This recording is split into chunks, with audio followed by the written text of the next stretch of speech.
อุ้ย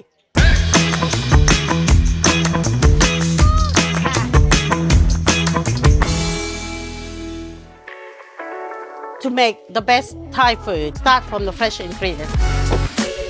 This is my little market. The highlight of this city. They know me since I am baby. Most of the vegetable here, locally grown. Bamboo, you can get it on the side of the road. They just go and pick and then boil it and then sell them. And then people like me bought it. My grandma's house, when a little girl, we plant all our herbs. Pea aubergines, eggplant, so good for green curry. Papaya for papaya salad. Lemongrass, holy basil for pad kapao tonight. Thai parsley for lap. Oh, it's so good. Lemon basil for Lao food. All the Thai herbs, you name it, it's all in the same garden.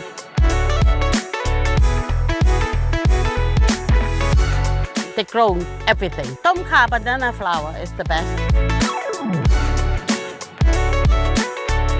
Fresh ingredient for the fresh dish.